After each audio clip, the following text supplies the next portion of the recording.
Əlibala Hacızadə, Təyyarə kölgəsi, 1-ci hissə, 1-ci fəsil.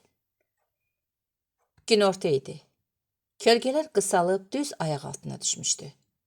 Üçbucaq bağın yanındakı bir mərtəbəli evin küçəyə açılan qapısı ağzında boylu buxunlu, enli kürəkli, hərbi geyimli bir adam ayaq saxladı. Sarıya çalan seyrək qaşları altında parlayan xırda, qonur gözləri qıyılan bu adamın sifəti də uzunsov idi. Üzündəki dəngil-düngül qara çillər altından axan tər damcıları arasında düyüyə qarışmış sılıq dənələri təki görünürdü. Balaca çamadanını sağ ayağının yanında yerə qoyub əlini zəngə sarı uzatdı. Zəng səsi dalğa-dalğa titrəyib eşidiləndə elə bil onun da ürəyi içərisində əsim-əsim əsdi. Görəsən evdədir. Yarım saat bundan qabaq təyyarə meydanında avtobusa minəndən ta şəhərə gələnə qədər yol uzunu dəfələrlə öz-özünə soruşduğu sualı indi sanki qırmızı rəngli qapıdan, ağ düyməli zəngdən xəbər alırdı. Əlini düymədən çəkdi. Səs əriyib havada yox oldu. O bütün varlığı ilə qulaq kəsilərək dinlədi. Kimdir?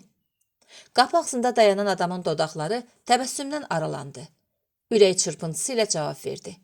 Mənəm Gülü, aç. Əqdəm, sənsən? Qapının zəncirli cəftəsi şaqqılladı.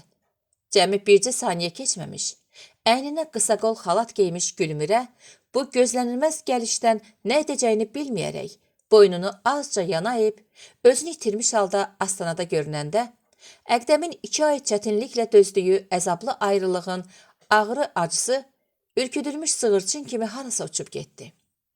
Ayrılıq təkcə əzab vermirmiş. Ayrılıq həm də ürəkdəki məhəbbətdən şölələri ərşə dirənən bir məşəl yandırırmış. Bu həqiqəti ayrılıq günlərində hiss edən, burada, qapının ağzında dərindən-dərinə dərk eləyən Əqdəm, ömürgün yoldaşının qumral saçlarına, uşaq gözləri kimi saf və məsum gözlərinə, nazik dodaqları arasından görünən yaraşıqlı dişlərinə, qar kimi xalatından seçilməyən qollarına, dolu, mütənasib bədəninə baxa-baxa yerindəcə donaraq elə bil evə girməyi unutmuşdu. Gəl içəri, yoxsa yenə qapıdan qayıdıb gedəcəksən, keçən dəfə kimi? Gülmürə kənara çəkilib yol verdi. Nəfəsləri bir-birinə toxunanda ürkək-ürkək baxışdılar. Sonra doluxsunmuş Gülmürə başını ərinin elini sinəsinə qoyub ona sığındı. Əqdəm Gülmürənin saçlarından öpdü. Gülmürəgil o vaxt üzbəözdəki binada yaşayırdı. Əqdəmin otağından onların evinin içi aydın görünürdü. Onda Əqdəm bu evi təzə kirayələmişdi. Tək olurdu. Özü də az-az gəlib gedirdi. Bir də görürdün 3-4 ay yoxdu. Gəlirdi, 20 gün, 1 ay qalırdı. O vaxt universitetin 4-cü kursunda oxuyan Gülmürə tül pərdəli pəncərə qabağında dərslərinə hazırlaşarkən cavan təyyarəçi oğlana gözücü fikir verirdi. Əvvəlcə bu adicə maraqdı. Xüsusi geyiminə, sümbül haşiyəli papağına, ulduzlu paqonlarına maraqdı. Günlər, həftələr, aylar keçdikcə qız bu boybuxunlu oğlanı öz qanadlı təyyarəsində buludların arasında uçan təsəvvür etməyə başladı. Təsəvvür etdikcə özü də göylərə qalxır. İlk vaxtlar bir sərnişin kimi. Sonralar təyyarə sürən oğlanın ən yaxın adamı təki onun öz kabinəsində, yanında otururdu. Gündüzlər günəşə doğru, axşamlar isə ay və ulduzlar səltənətinə uçur. Yeri enmək istəmirdi.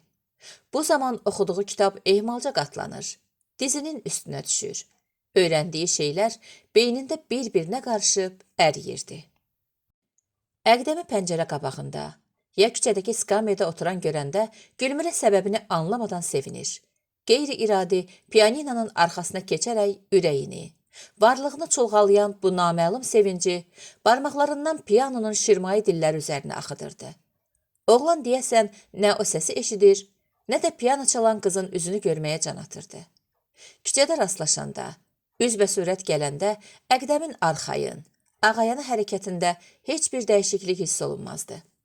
Gülmürə isə çaşırdı, yerişini itirirdi, bu zəifliyindən qızarırdı. Sonra özünü möhkəmcə danlayırdı. Bir də onu görəndə şax keçəcəyinə, onun varlığını belə hiss eləməyəcəyinə söz verirdi. Ancaq bacarmırdı. Yox, bu uzun müddət belə qalmadı. Gülmürənin yanağındakı qızartıları, dolaşan qıçlarını, yanan barmaqlarını, Piyanonun ot tutan dillərini görməmək, eşitməmək mümkün değildi. Musiqinin sehirli cazibəsi Əqdəmi yavaş-yavaş pəncərə qabağına gətirdi. Qız çaldıqca, sanki o xəyala dalıb dincəlir. Ürəyində baş qaldıran həzin, həlim duyğuların şirinliyindən məst olurdu. Gülmirənin anası xatın arvad qızında yaranan dəyişikliyi, qonşu oğlanın pəncərəsinə çox baxdığını, dəftər kitabdan soyuduğunu çoxdan duymuşdu. Ananın ürəyinin nigarançılıq üzməyə başlamışdı. Bir dəfə piyan arxasında oturub konsert salında çalanlar kimi qabıqdan çıxan qızının yanına gəlib, əlini onun çiyninə qoyaraq demişdi. O oğlan evə gələndən gələnə, sən yaman çalırsan, a qızım. Ayrı vaxt çalmaq heç yadına da düşmür. Gülmirə qızarmışdı. Çaşıb vurularsan ha, bu uçağan oğlana. Sən yaşda qızlar biraz. Gülmirə yox mənasında başını tərpətmişdi. Ağlını yığ başına qızım. Bil ki ondan sənə ər olmaz. Gülmirə özü də bilmədən soruşdu. Niyə ki? Ona görə ki, onun bir ayağı göydə, bir ayağı yerdədir qız. İndiki zamanədə də kişi olan kəs gərək arvadının, uşağının yanında olsun. Yoxsa ayrı cür daha bu nə kişilikdir? Gülmirə ayağa durmuşdu. İpək donunu xışıldada-xışıldada o bir otağa keçərkən, mən hələ heç kəsə ərə getməyə hazırlaşmıram ana, demişdi. Gedəndə də sözünü yarımçıq kəsmişdi. Özüm bilərəm, sözünü dilinə gətirməsə də, xatın arvad onun nə demək istədiyini başa düşmüşdü. Oğlan deyəsən iş yerini dəyişmişdi. Çünki hər axşam evə gəlir. Oğrun-oğrun qız gelin pəncərəsinə baxırdı. Qız isə oğlanın ürəyinə ot saldığını başa düşüb, onu dilləndirmək istəyirmiş kimi qəsdən görünmürdü. Lakin qızın da səbri tükəndi.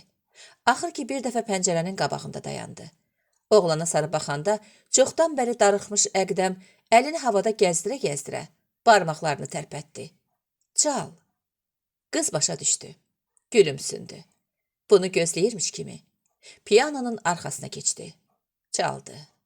Bu hadisədən sonra onların arasında sözsüz-söhbətsiz bir ünsiyyət yarandı. Hər ikisinə bir şey aydındı. Sevirlər. Bu onu, o bunu. Rastlaşanda salamlaşırdılar. Qız qızarırdı. Oğlan uçunurdu. Oğlanın oturuşuna, duruşuna göz qoyan xatın arvad qonşusu Maşa xalıya demişdi. Yaxşı oğlandı. Ancaq hayf ki sənəti bir sənət deyil.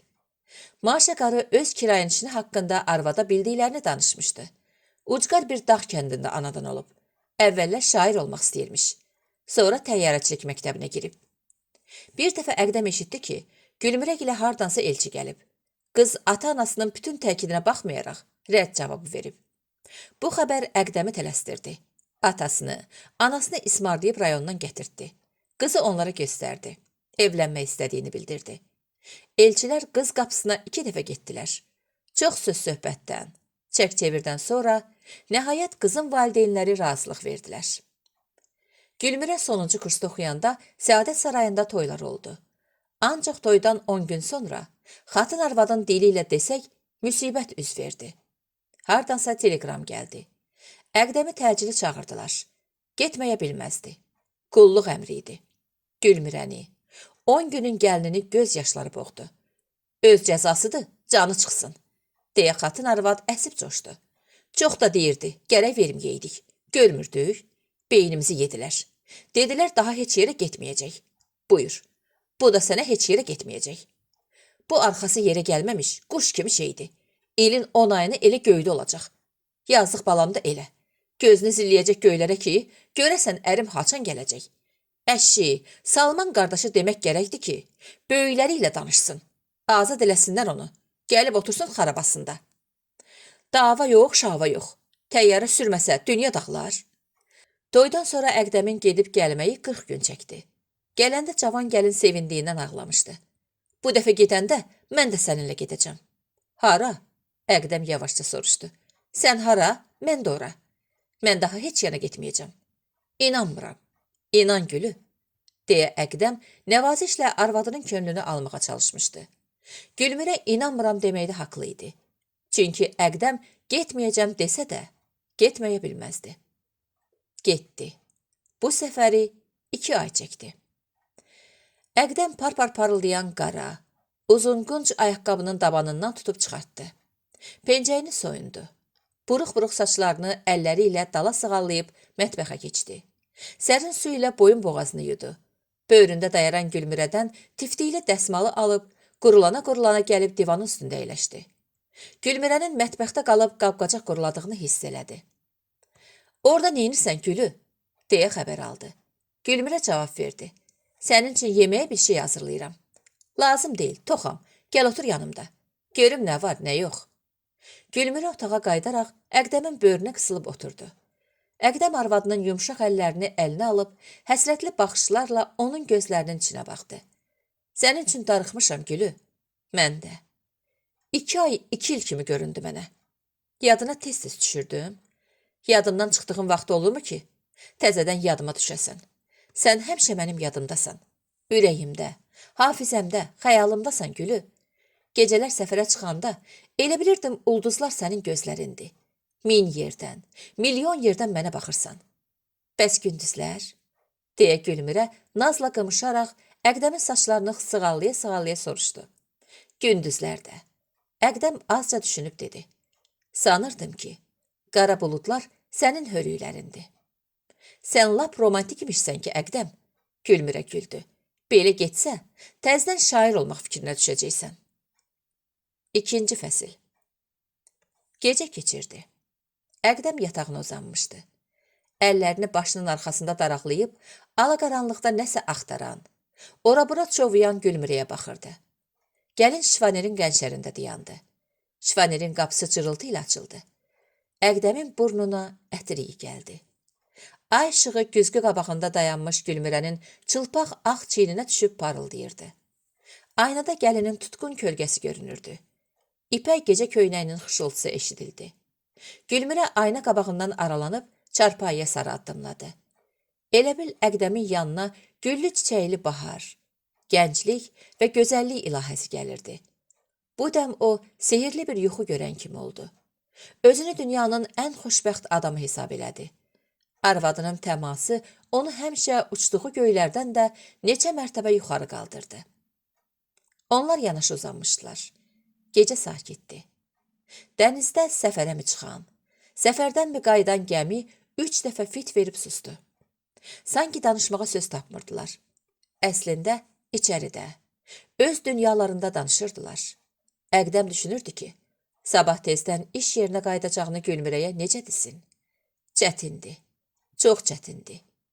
2 ay yol gözləyib, qonaq kimi gəl get. 1 ay deyil, 1 il deyil.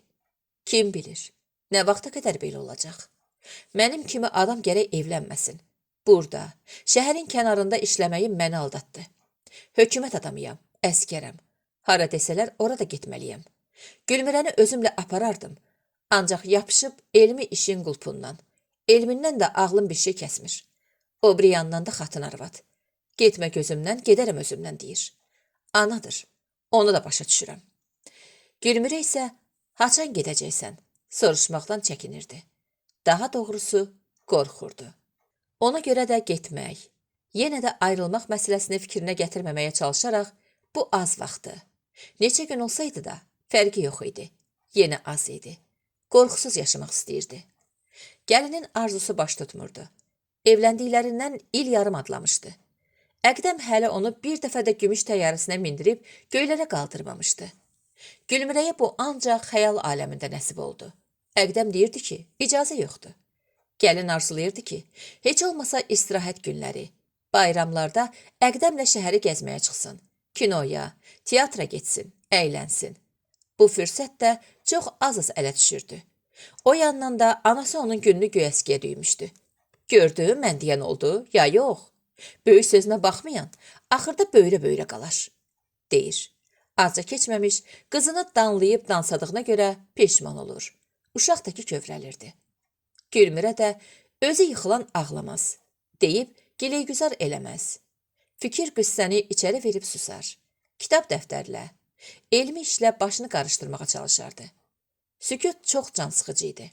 Gülmirə, Gülü, nədir Əqdəm? Əqdəm söz tapmırmış kimi duruxa-duruxa danışdı. Deyirəm birdən hissəmizdən indi zəng vursalar. Məni tələsik çağırsalar neylərsən? Məni buraxarsan? Gülmürə yerində qurcalandı. Çarpayı cırıldadı. Niyə cavab vermirsən? İcazə verib verməməyimin əhəmiyyəti olmaz, elə bilirəm. Niyə? Mən bu fikrə gəlmişəm ki, ümumiyyətlə, müharibələrdə, döyüşlərdə ən cəsur olan adamlar eyni zamanda ən qorxaq adamlardır. Oho, sən laf filosofluq eləyirsən Gülü. Əvvəllər etməzdim. Amma indi edirsən, hə? Bəli, həyat insanı düşündürür. Əqdəm bayaqdan hiss eləyirdi ki, Gülmürənin ürəyi doludur. Söz sözü çəkəcək, qəlbindəkiləri açıb Əqdəmə deyəcək. Əqdəmsə bunu istəmirdi.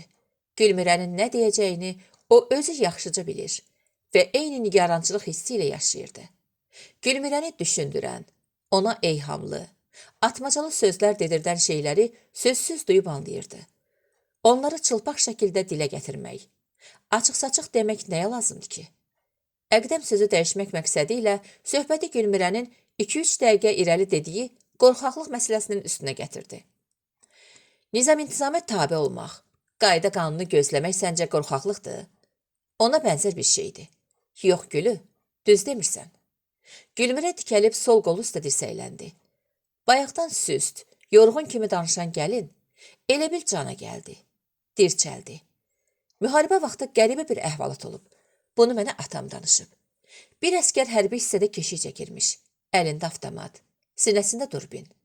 Doğulub böyüdüyü şəhər yaxınmış. Anası eşidir ki, oğlu filan yerdədir. Getsə görə bilər. 3 ildir ayrılıblarmış. Ana ürəkdir, dözmür. Ayından oyundan bir zəmbil hazırlayıb götürür. Yola düşür. Soraqlaşa-soraqlaşa gəlib oğlu qulluq eləyən hissəyə çatır. Deyirlər bax, oğlun odur. Keşikçi məntəqəsində növbədədir. Gözlə, 2 saatdan sonra gələr. 3 ilin intizarını çəkmiş anada 2 saat gözləməyə səbir harda idi. Dözüm harda idi. Qollarını açıb, mənim əzizim, gözümün işığı, deyə-deyə oğlunun keşik çəkdiyi məntəqəyə üst tutur. Oğlan görür ki, bir arvad ona sarı gəlir. Baxır, tanıyır ki, anasıdır. Buraya gəlməyə icazə yoxdur, o bura niyə gəlir? Deyə oğul yan yörəsinə baxa-baxa fikirləşir. İndi komandirimiz görsə, bir şiddətli töhmət yapışdıracaq böyrümə. Ana, gəlmə. Mənəm Seryoşa, ananam. Gəlmə, gəlmə. 2 saata görüşərik. Ana sözə qulaq asmır. Gedir, lap yaxınlaşır.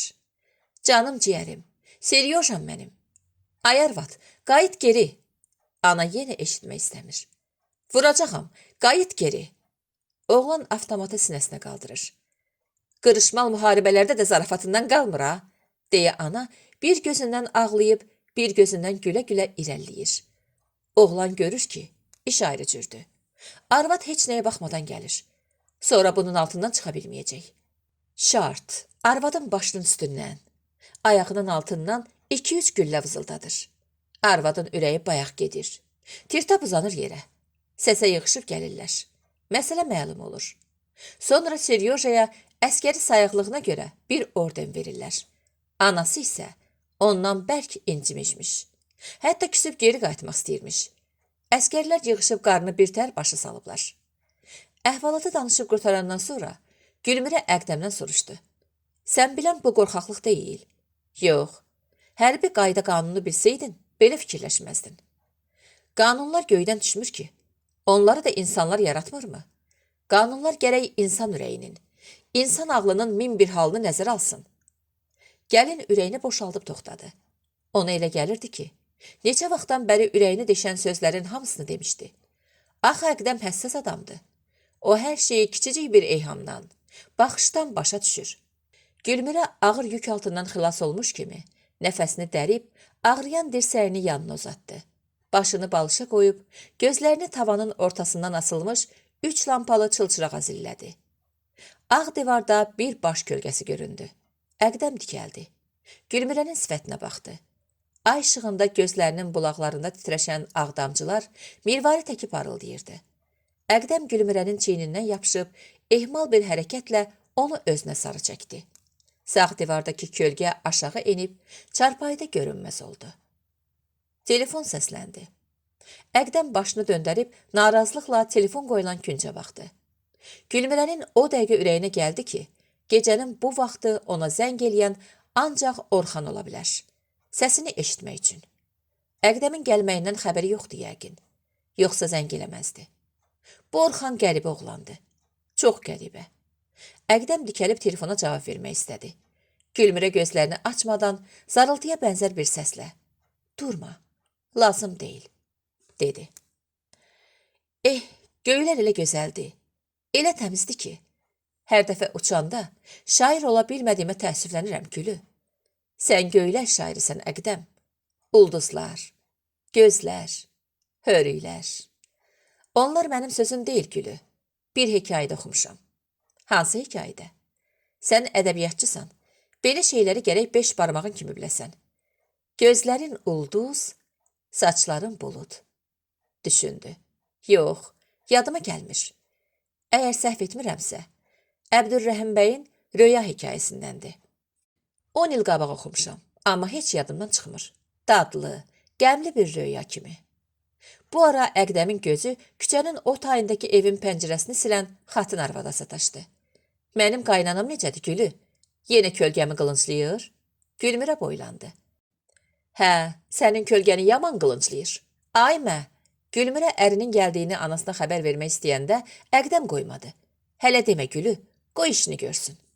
Gülmürə ərinin par-par parıldayıb yanan gözlərinə baxdı. Qalxıb pəncərənin pərdəsini saldı. 3-cü fəsil. Gülmürə güzgü qabağında dayanmışdı. Üst başını səliqə səhmana salır, saçını darayırdı. Cığasından 2-3 tel ayrılıb alnına düşmüşdü. Nə qədər eləyirdisə, geri qatlaya bilmirdi. Güzgüdən ona gözəl bir gəlin tamaşa eləyirdi. Rəngi rufu açılıb allanmışdı. Yanaqları çıraq kimi yanırdı. Qıvrılıb qaşlarının üstünə düşən bu tellər onu daha da gözəlləşdirirdi. Əqdəm şirin-şirin yatmışdı. Üzündə sakit, yorğun bir ifadə var idi. Gülmürə ayna qabağından ayrılandan sonra ərinin yatışına xeyli tamaşa elədi. Ehmalca əyilib onun alnından öpdü. İstədi səsləyib oyatsın. Dur ayağa. Bax, gör bu paltarım mənə necə yaraşır. Təzə tikdirmişəm. Sən gedəndən sonra. Ancaq sözlərini utdu. Qoy yatsın. Əl boyda kağız yazdı. Stolun üstünə qoydu. Zəmbili əlinə alıb qapıdan ehtiyatla çıxdı. Prospektdəki şüşə bazar nəhəng akvarium oxşayırdı. Fərqi bu idi ki, onda ayrı-ayrı rəngli balıqlar deyil, müxtəlif geyimli, müxtəlif dilli adamlar qaynaşırdı. Alan kim, satan kim, ay müştəri, deyə boğazına güc verib malını, mətahını tərifləyən kim. Gülmürə bazarın girəcəyində, sağ əlində tor zəmbil, sol əlində bir vərəq kağız olan Gülalını görüb ayaq saxladı. Gülalı əlindəki kağıza baxdı. Yenə geri. Gölgöyərti piştaxtasına sarı qayıtmaq istəyəndə Gülmürə ona salam verdi. Gülalı pis iş üstündə tutulmuş adam təki kağızı arxasında gizlətməyə çalışaraq, qanırılıb Gülmürənin salamını aldı. Bazarlıq eləyirsən deyəsən. Hə, arvad bazarlıq işini mənim boynuma qoyub. Yaşı 30-dan keçsə də arıq, caydaq olduğundan çox cavan görünən Gülalı, kiprikləri tökülüb seyrəlmiş gözlərini iri, qalın şüşəli eynəyinin dalında qırpa-qırpa qalmışdı. Gülalı ilə eyni şöbədə işləyən Gülmürə bir neçə müddət ərzində elə bir gün xatırlaya bilməzdi ki, onunla üzbəüz dayananda Gülalının çöp kimi nazik biləklərinə, uzun barmaqları sonradan yapışdırılmışa oxşayan yekə əllərinə baxıb təəccüblənməmiş olsun. Dolu zəmbil az qala Gülalının biləyini üzəcəkdi. Bəs o əlindəki kağız nədir, ay Gülalı? Deyə Gülmürə maraqla xəbər aldı. Bu? Hə, özünü itirdiyindən bayaq gizləməyə çalışdığı vərəqi Gülmürənin gözləri qabağına tutdu. Bu siyahıdır. Gülmürə təəccübləndi. O Gülalının qəribə adam olduğunu bilirdi. Həmişə heç kəsin eləmədiyi işlər tutmağa çalışırdı. Necə yəni siyahı, ay Gülalı? Əşşi, uzun dəsgahdır. Mən hər bazara gələndə bir balaca səhv eləyirdim. Yəni nə cür səhv? Arvad tapşırırdı ki, filan şeyləri al. Mən də deyirdim baş üstə. Gəlirdim, bir də görürdüm ki, onun dediyi şeylərdən bəziləri yadımdan çıxıb almamışam. Sklerozam da, neyniyim? Gedirdim evə, dava mərəkə. Deyirdim, vallah, yadımdan çıxıb. Deyirdi, yox, xəsisliyindən almayıbsan. Axırı çox götür-qoy elədiyi çarə tapdıq. İndi siyahı tuturuq. Maddə bu siyahıya yazırıq. Nəysə, uzun dəstgahdır. Gülmürə az qaldı ki, qəhqəhə çəkib gülsün. Ancaq özünü güclə saxlayıb, ay sənin oyunun olsun Gülalı, dedi. Gülmürə bazardan çıxandan sonra Ceyran qəhvəxanasının arxasındakı böyük həyətə buruldu. 3-cü blokun pillələri ilə yuxarı qalxdı. 5-ci mərtəbədə. Qapının ağzında su şırıltısı eşidildi. Kimsə astananı, pillələri yuyurdu. Gülmürə boylandı. Sədəf idi. Əynində nimdaş xalat vardı. Uzun hörüklərini başının dövrəsində çalmalamışdı. Əlindəki əskini tez-tez yanındakı su ilə dolu köhnə vedriyə basıb çıxarır. Şırıltı sala-sala aşağı əyilib döşəməni təmizləyirdi. Bu girdə sifət, 40-a yaxın yaşı olan qadının gicgahlarında ağ tüklər görünürdü. Təkcə badamı gözləri onun qarayana sifətinə yaraşıq verirdi. Gözləri işıqlı idi, gözləri cavandı. Elə bil yaşına görə çox düşmüş Sədəfin öz gözləri deyildi. Gənclik ehtirası ilə coşub daşan bir qızın nurlu gözləri idi. Yaraçıq qapının üstünə şüşə lövhə vurulmuşdu. Professor Salman Qurbanzadə. Yorulmayasan, ay Sədəf bacı. Sədəf belini düzəltdi. Sağ ol, xoş gəlmisən. Özün necəsən? Oğlun necədir? Ömrünüzə duacıyıq. Deyəsən yer yığış eləyirsən. Hə, dedim bugün bazar günüdür. Silim süpürüm. Fürsətdir. Evdə heç kim yoxdur. Bəs hara gediblər? Bağa. Salman usta tapıb. Bağda biraz xımxırt işləri var. Onu gördürəcəkdi. Nadirə də dedi, hava yaxşıdır. Mən də gedirəm. Ceyhun bu yandan qalxdı ki, onda məni də aparın. Bazarlıq zad elədim, ətmət aldım. Mindilər maşını getdilər. Bir işin zadım vardı? Hə, Salman əmin mənə kitab verəsiydi. Sədəf Gülmürəni yaxşı tanıyırdı. Salmanın ən yaxın dostunun qızı olduğunu bilirdi. Demək olar ki, bir evli kimi idilər. Gülmürə hələ ərə getməmişdən atası ilə bura tez-tez gələrdi. Salman ona həmişə qızım deyərdi. Öz atası da Gülmürəni adı ilə yox, qızım deyə çağırardı. Ancaq nə sirridirsə, Gülmürə bunun səbəbini özü də yaxşı başa düşmürdü. Salmanın qızım deməyi ona daha çox fərəh verirdi. Bəlkə də bu ona görə idi ki, Salman professor idi. Elm aləmində tanınmış, adlı sanlı adam idi. Gülmürənin toyundan az sonra Salman Nadirə ilə məsləhətləşib təzə ailə qurmuş cavanları evinə qonaq çağırmış. Böyük bir məclis açmışdı. O zaman Sədəf qonaqlığın bütün hazırlığını özü eləmişdi. Lap məclisin sonunda yeyib-içib keyflənmiş qonaqlardan kimsə görünür bütün yaxşı sağlıqlardan əli çıxdığına görə yenə də sağ olsun. Səhərdən ayaq üstə gəzib yan yerə qoymayan Sədəfin. Qonaq onun heç adını da bilmirdi, bacı deyirdi. Sağlığına badə qaldırmışdı. Gülmürə öz evlərinə girirmiş kimi içəri keçdi. Böyük çılçıraq asılmış bəzəkli qonaq otağından küncdəki otağa adladı. Bura professorun iş otağı idi. Divar boyu düzülmüş kitab rəfləri, ayna kimi işıldayan yazı stolu, kreslo, stolun üstündə mərmərdən yorulmuş rəqqasə heykəli. Hər şey ona tanışdı. Bəzən bax bu stolda Nadirə, onda isə Salman əyləşib saatlarla elmi söhbətlər, mübahisələr eləyərdilər. Gülmürə isə kənarda dayanıb qulaq asar, müdaxilə etməyə, bir fikir söyləməyə cəsarəti çatmazdı. Mübahisə gah Salmanın iş otağında, gah da Nadirənin xudmani kabinetində davam eləyərdi. Bəzənsə onlar bu cür söz-söhbətdən bezib usandıqlarından, tamam ayrı şeylərdən. Məsələn, havanın yaxşı olub olmamasından, qışın bərk gələcəyindən, Ceyhunun dərslərindən danışardılar. Sədəf belə hallarda burada yoxmuş kimi səssiz-səmirsiz dolanar, iş gücünü görər. Elə bil danışanları eşitməzdi. Gülmürə kitab rəfini nəzərdən keçirə-keçirə düşünür. Özünün də gələcəkdə belə bir kitabxana düzəldəcəyini qət edirdi.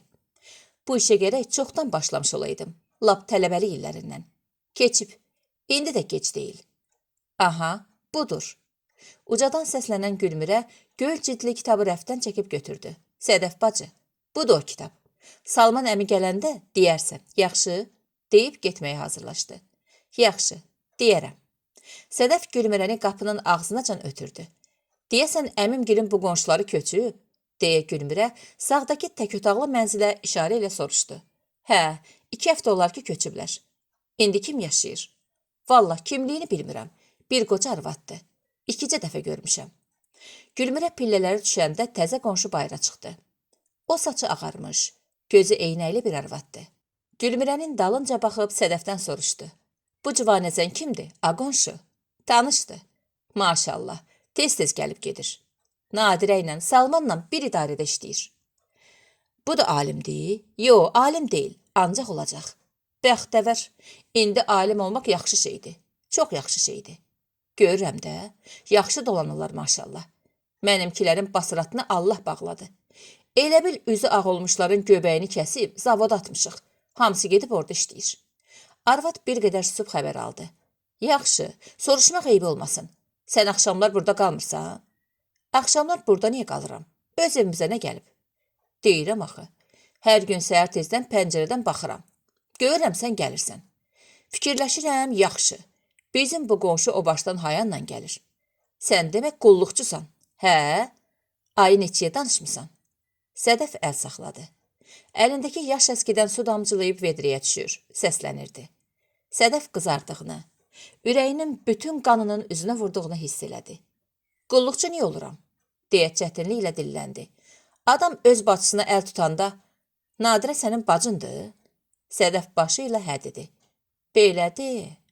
Sədəf izah etməyə başladı. Alimdir. Yazığın başını qaşımağa da vaxt olmur. İşi peşəsi elə kitab oxumaqdır, yazmaqdır. Mən də boş bekar adamım. Belədir. Deməli, ər də alimdir, arvad da.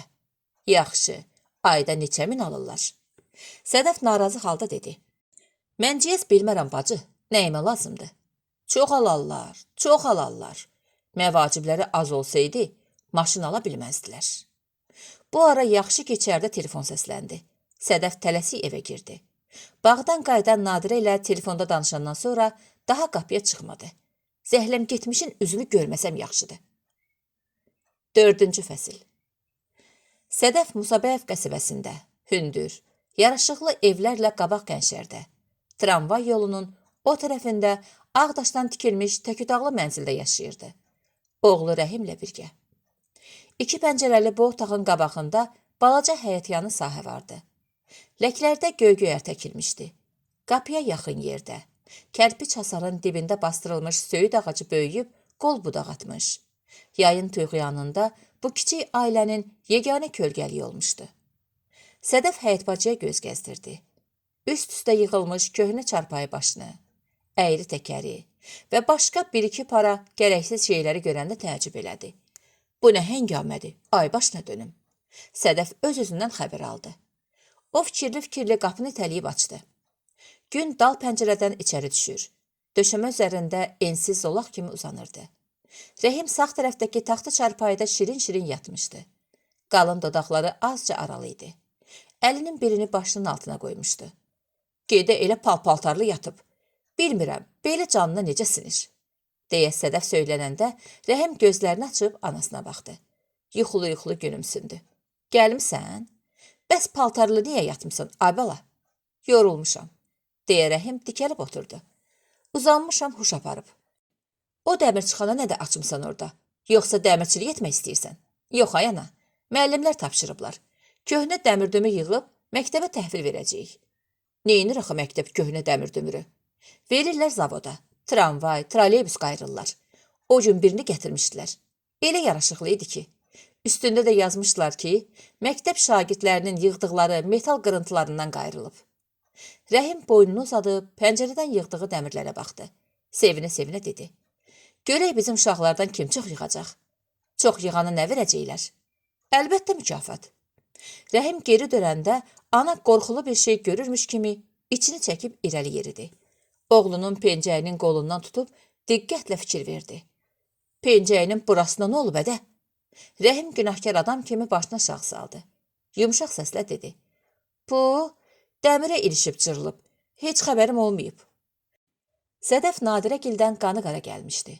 Bayaqdan oğlu ilə danışırdısa da, Nadirəgilin qonşusundan eşitdiyi qulluqçusan sözü fikrindən çıxmır. Onun ürəyini məngənə kimi sıxırdı. İndi də pencəyin cırılması.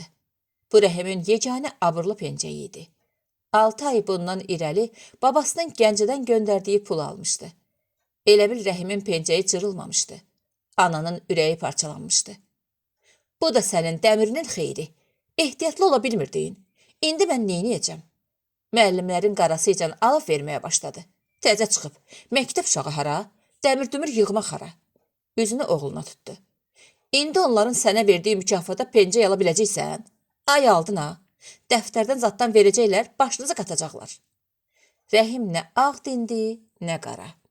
Oğlunun cavab vermədiyini görən ana səsini qaldırdığına, uşağı danladığına o dəqiqə peşman oldu. İşdi düşüb olub. Rəhim daha uşaq deyildi. Bu il 9-cunu bitirirdi. Böyüdükcə, ətə qana dolduqca atasına daha çox oxşayırdı. O qapını açıb evə girəndə Sədəf bəzən diksinirdi. Elə bir rəhmətlik Cahangir gəlirdi. Cahangir evdar, ailəcanlı adam idi.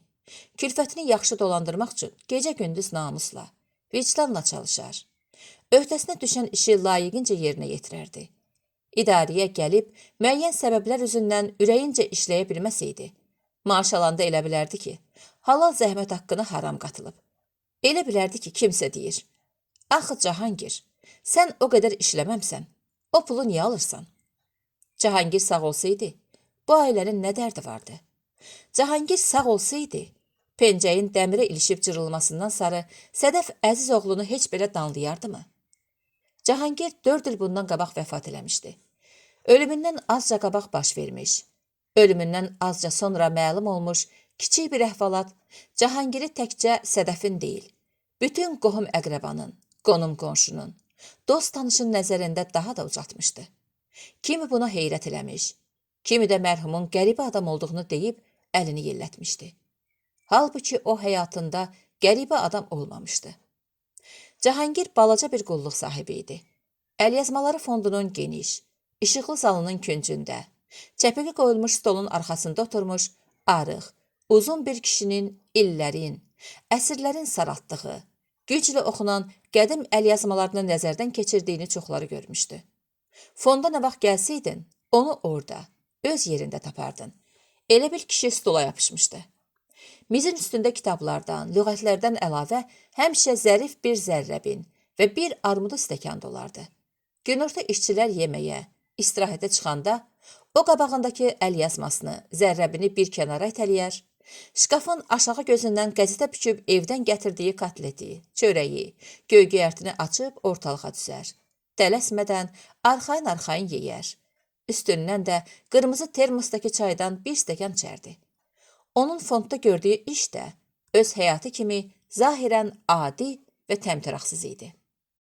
Əlyazmalarını oxuyar, adını, müəllifini, yazılma tarixini müəyyənləşdirər, kartoçkalara qeyd edər, kataloqlara düzərdi. O gördüyü bu çətin işin üstünə adını da yaza bilməzdi. Bu haqq onun ürəyinə də gəlmirdi. Təkcə fondun əməkdaşları bilirdi ki, bu kataloqları Cahangir düzəldib. Uzun illərdir ki, Cahangir bax beləcə, bu vəziyyətdə çalışırdı. Buraya gəlib müxtəlif məsələlər üzrə elmi tədqiqat işi aparmaq istəyənlər, köhnə qəzet jurnalları vərəqləyənlər çətinliyə düşəndə, bir sözü oxuya bilməyəndə, başqalarına mane olmasınlar deyə, barmaqlarının ucunda Cahangirin yanına gələr. Yavaşcadan, Mirzə, bu sözü necə oxuyarsan? Deyə soruşardılar. O da xoş üzlə, incimədən öz işini kənara qoyar, zərrəbini gözünə yaxınlaşdırar, çox keçməz ki, oxuyub mənasını da izah eləyərdi. Fondun işçiləri, buraya daim gəlib gedənlər zarafatla deyərdilər ki, Cahangir bizim əlyazmaları fondunun canlı lüğəti, ensiklopediyasıdır. Cahangirin Sədəflə evlənməsinə də elə onun canlı lüğət olması səbəb olmuşdu. İndi adlı sanlı professor olan Salman o zaman aspiranturada oxuyurdu. Əsərində istifadə etdiyi əlyazmaların tarixinin dürüst oxunuşunu və dəqiq tərcüməsini vermək lazım idi. Buna isə onun nə imkanı var idi, nə də bacarığı. Ərəb əlifbasını höccəliyə oxusa da, fars dilini bilmirdi. Bütün gününü fondda keçirən Salman bu iş üçün ən münasib adam Cahangiri bilərək, bir dəfə onu evinə çay içməyə dəvət elədi. Beləliklə Cahangirin Salmanın ailəsi ilə tanışlığı başladı. O Sədəflə də burada tanış oldu. Görüb bəyəndi. Salmanın baldızı, Nadirənin bacısı Sədəflə. Onda Sədəf Gəncədən bacısına dəyməyə gəlmişdi. Yenə Gəncəyə qayıdacaqdı. Ancaq iş elə gətirdi ki, qayıda bilmədi. Cahangirə ərə getdi. Sədəf Nadirədən 3 yaş böyük idi. Dəmir yolu vağzalında yük daşıyan Müseyibin ilki idi. Anaları vəfat eləyəndə Sədəfin 8, Nadirənin 5 yaşı var imiş. Müseyib ikinci dəfə evlənməmiş. Sədəf birinci sinifdən çıxıb ev eşiyə sahib olmuş. Balaca bacısı Nadirəni saxlayıb oxutturmuşdu. Sədəf özü körpə ikən Nadirənin həm anası, həm də bacısı olmuşdu. Qızlarını ərə verəndən sonra Müseyib Gəncədə tək qalmışdı. Onun bir dərdi yox idi. Belə hesab edirdi ki, yetimçiliklə böyümüş qızlarının ikisi də xoşbəxtdir. Əvvəlcə Salman müdafiə elədi, alimlik adı aldı. Üstündən xeyli keçəndən sonra da Nadirə. Ancaq Cahangir elə o küncdə, köhnə əlyazmaların içində qurdalana-qurdalana illəri yola saldı. Onun fikri bu idi ki, alim gərək sözün həqiqi mənasında alim olsun. Yarımçıq alimlikdənsə o adı üstünə götürməmək daha yaxşıdır. Salman son illərdə Cahangirlə görüşəndə təkidlə deyirdi. Ay Cahangir, gəl təşkil eləyim, sən də müdafiə elə. Hamı bu saat elmə can atır. Böyük imkanlar var. Yollar açıqdır. Tələbat çoxdur. Daşı gəl tök ətəyindən. Cahangir, yox qardaş, deyirdi. Mən öz gücümü hamıdan yaxşı bilirəm. Mən öz dağarcığımı çuvalların yanına sürüyə bilmərəm. Salman ürəyində onun belə deməyinə gülür. Bu zəmanənin adamı deyil, deyirdi. Nadirənin isə Cahangirin sözlərindən çox xoşu gəlirdi. Namuslu adamdır, deyə düşünürdü. Öz yerini, ləyaqətini yaxşı bilir. Kaş başqaları da onun kimi fikirləşəydi. Cahangir hər dəfə işdən gələndə gözünün ağı qarası olan Rəhimini bağrına basıb, mənim arxam, mənim ürəyim, mənim köməyim deyərdi. Uşaq atasının bu nəvazişindən elə sevinərdi ki, bir dəfə Sədəf Nadirədən eşitdiyi fikri ərinə söyləmişdi. Nadirə deyir ki, gərək uşağı çox istədiyini onun özünə bildirməyəsən, xarab olar. Yox Sədəf, səhv fikirdir. Övlada məhəbbəti gizlətmək yaxşı deyil. O məhəbbət uşağa çox şey öyrədir. Birinci növbədə sevməyi öyrədir. Ürəyi açıqlıq öyrədir. Yoxsa uşaq soyuqqanlı olar. Böyüyəndə də ondan qayğı keş, ürəyi yanan adam çıxmaz, deyə Cahangir bu fəlsəfiyə etiraz eləmişdi. Öz əli ilə neçə il qabaq həyətdə bastırdığı söyüd yaşıl don geyinib altına kölgə salanda Cahangir xəstələndi. 3 gün yatdı. 4-cü gün durub ağır addımlarla həkimə getdi. Nə dedi həkim? Ay Cahangir. Cahangir ciddiyyətlə cavab verdi. Qorxulu bir şey yoxdur. Tək olsun, tək olsun. Üstündən xeyli keçəndən sonra Sədəf gördü ki, Cahangir əvvəlki adama oxşamır. Nəsə fikirli, qayğılı gəzib dolanır. Az danışır, az gülür. Bir də görürdün ki, dayanıb Sədəfə, Rəhimə uzun-uzadı baxır. Üzünü o yana çevirib yavaşcadan köks ötürür. Havalar soyumağa başlayanda bir səhər çay süfrəsi arxasında Sədəf xəbər aldı. Nə olub ay Cahangir? Bu uşağa mənə niyə elə baxırsan? Cahangir zorla gülümsəməyə başlayaraq. Doymaq istəyirəm Sədəf, dedi. Arvad təəccübləndi. Məyər bir yerə zada gedəcəksən? Cahangir asta-asta başını tərpətdi. Hə, gedəcəm Sədəf. Hara Cahangir? Demirsən bizə? Gedəndə deyəcəm. Təqribən elə o vaxtlar Cahangirin Yusif adlı bir tanışı onlara gəlmişdi. Yeyib içəndən sonra Cahangir ona dedi. Yaxşı oldu elə sən gəldin. Yoxsa səhərdə, biri gündə idarəyə, yanına gələcəkdim. Nə olub ki? Qardaş, sən ictimai təminat şöbəsində işləyirsən. Belə işləri gərək 5 barmağın kimi biləsən. Nəyi? Cahangir azca duruxub qəmli-qəmli dilləndi. Bu yaxınlarda mənim köhnə dostlarımdan biri rəhmətə gedib. Stəkan nəlbəkini yuyub təmizləyə-təmizləyə söhbətə qulaq asan Sədəf soruşdu. Kimdir ay Cahangir? Qadın sevindi ki, nəhayət kişinin qara dinməzliyinin, dərdinin səbəbini bildi. Bəs belə, demək yaxın dostu ölüb. Sən tanımazsan Sədəf. Sənin dostlarının hamısını mən tanıyıram Cahangir. Dedim ki tanımazsan, o bizə gəlməyib. Sədəf Yusifə baxıb gülə-gülə. Onda yaxın dost olmayıbsız, dedi. Yox Sədəf, deyə Cahangir ona sarı baxdı. Lap can bir qəlbdə olmuşuq. Sədəf çiyinlərini çəkib dinmədi. Hə, ölüb. Ailəsinin halı məni yaman düşündürür. Dolanışıqları. Arvad işləmir, deyə Yusif xəbər aldı. Yox. Neçə uşaqları var? Birdir deyəsən. Ayrı yerdən gəlirləri filanları yoxdur? Yox. Ancaq kişinin maaşı ilə dolanırdılar. Sədəf köksünü ötürdü. Yazıqlar. Cahangir özü də kənarda oturub kitab oxuyan Rəhimə, böyründə başsız qalan ailə üçün ah-uf eləyən Sədəfə baxıb qəmgin bir səslə yazıqlar, deyə arvadının sözünü təkrarladı. İş stajı nə qədərdir? Yusif xəbər aldı. 18 ildir. Sədəf özünü saxlaya bilməyib yenə söhbətə qarışdı. Ay Cahangir, elə deyəsən səninlə bir işə başlayıb o yazıq. Hə, qəribədir. Bir ildə, bir gündə doğulmuşuq. Bir ildə işə getmişik. Bir ildə evlənmişik. Rəhim anadan olan ili onun da oğlu olub. Cahangir nədənsə qorxmuş kimi tez əlavə elədi. Bircə fərqimiz var. O ölüb, mən hələ sağam. Pensiya kəsərlər. Təxminən nə qədər Yusif? Vallah, indi hələ bir şey deyə bilmərəm. Gərək onun bütün sənədləri, kağızları əlimizdə ola ki, bilək nə qədər. Araya ağır bir sükut çöktü. Yusif, deyə nəhayət Cahangir asta-asta dilləndi. Mən onun sənədlərini hazırlayacağam. Sənin yanına gətirəcəm.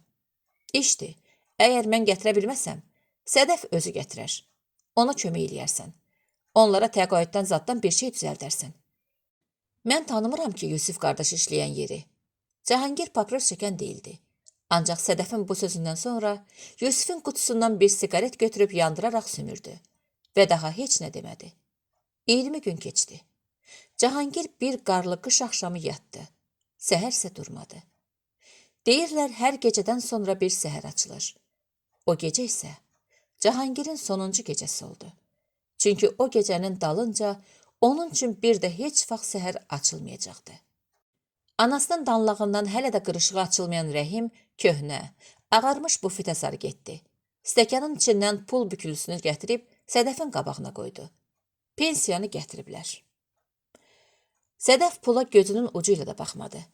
Onun xəyalında Cahangirin nigarançılıq həkk olunmuş solğun sifəti, qarlı qış günü qəbristanlığa doğru gedən izdihamlı küçə, kişinin yedisi çıxandan sonra masasının üstündən tapılan göy rəngli qovluq canlandı. Qulaqları küyüldədi. Bacısı Nadirənin təzə qonşusunun qulluqçu sözü beynində uğuldadı. Gözlərində yaş gilələndi. Belə hallarda ürəyinə dolub onu ovundurmağa çalışan his, indi də ruhunun dərinliklərindən oyanıb təskin etdi. Sədəfə ilə gəldi ki, Cahangir ölməyib. Harasa uzun müddətli, uzaq bir səfərə gedib. Maaşının yarısını da ailəsinə göndərib. Hər ay göndərir. Hər ay. 5-ci fəsil. Əqdəmlə Gülmürə 4 yanı gül çiçəkli, salxım söyüdlü fəvvarənin böyründə oturacaqda əyləşmişdilər. Axşam çağı idi. Bulvarda getdikcə bir canlanma əmələ gəlirdi. Dənizdən əsən meh hovuzun ortasından xışıltı ilə göyə millənən fəvvarənin xırdaca damcılarını onların üzünə vururdu. Fəvvarənin dibində yanan göy yaşıl işıq suların da rəngini yaxşılaşdırmışdı.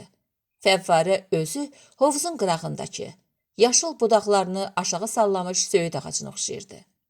Elə bir hovuzun ortasında da bir söyüd əkilmişdi. Gülmürə ağ donunu geymişdi. Təzə gəlinə bənziyirdi. Özünü Əqdəmin böyrünə qısaraq, başını onun ulduzlu paqonunun üstünə qoymuşdu. Nazik, qara məsdən tikilmiş uzunqunc zabit ayaqqabılarının yanında bir cüt qəşəng, tökmə ayaq gözə dəyirdi. Qızıl suyuna çəkilmiş diktaban ayaqqabıda. Gülmürənin yanaqlarını xoşbəxtlik, sevinç daha da allaşdırmışdı. Onun baxışlarında sonsuz bir məmnunluq və qürur vardı. O Əqdəmin yanında olanda həmişə özünü belə hiss edirdi. Onların oturacaqlarının yanından gəlib keçən adamların Gülmürənin gözəlliyinə, gəncliyinə heyrətlə, məftunluqla baxa-baxa keçmələri bu qüruru, bu məftunluğu biraz da artırırdı. Gülmürə bu dəqiqələrdə elə cazibədar idi ki, baxanlar bir də dönüb baxırdılar. Xüsusilə bəzi kişilərin həris baxışlarını öz üzərində hiss eləyən Gülmürə həyəcanlanmaya bilmir. Gah ağ koftasının ətəyini dartışdırır. Gah özünü itirib başını aşağı tikir. Gah da çarəsizlikdən qımıldanmır. Oturduğu kimi dayanıb tərpənmirdi. Əqdəm özünü elə tutmuşdu ki, güya onların heç birini görmür, hiss eləmir. Amma əslində o gözücü hər şeyə diqqət yetirirdi. Əqdəmin zahiri laqeydliyi və sakitliyi Gülmirəni içərdən narahat edirdi. Bəlkə Əqdəmdə qısqanclıq hissi yoxdur. Əgər elə isə, demək sevmir. Gülmirə ağlına gələn bu ani fikirdən üşüyən kimi oldu və Əqdəmi sınamaq üçün dedi. Adam elə buna görə şəhərə çıxmaq istəmir də. Nəyə görə Gülü? Əqdəm çevrilib Gülmirəyə baxdı. Hamısı elə adama baxır ki, Gülmirə nə üçünsə kişilərin sözünü dilinə gətirməkdən ehtiyat elədi. Elə bil heç qadın görməyiblər. Əqdəm dinmədi. Gülmirə yenə başını onun çiyninə söküyüb. Sən məni o baxışlara qısqanmırsan, Əqdəm, deyə xəbər alanda Əqdəm çox sakit və arxain bir səslə, yox Gülü, dedi. Gülmirə doğrusu bu cür cavab gözləmirdi. Odur ki, ərköyün bir uşaq kimi özünü yırğaladı. Onda demək məni istəmirsən, eləmi? Sən niyə elə fikirləşirsən Gülü? Deyirlər, qısqanclıq məhəbbətin yol yoldaşıdır. Qısqanclıq olmayan yerdə məhəbbət də olmur. Düz deyil əzizim. Qısqanclıq məhəbbətin zəhəridir. Onu həmişə öldürməyə, məhv etməyə çalışır.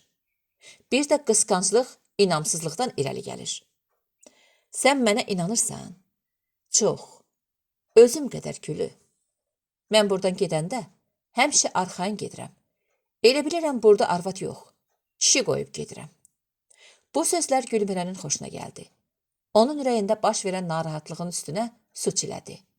O nazla gülümsünərək başını yenə Əqdəmin çiyninə sökədi. Mən nə qədər xoşbəxtəm.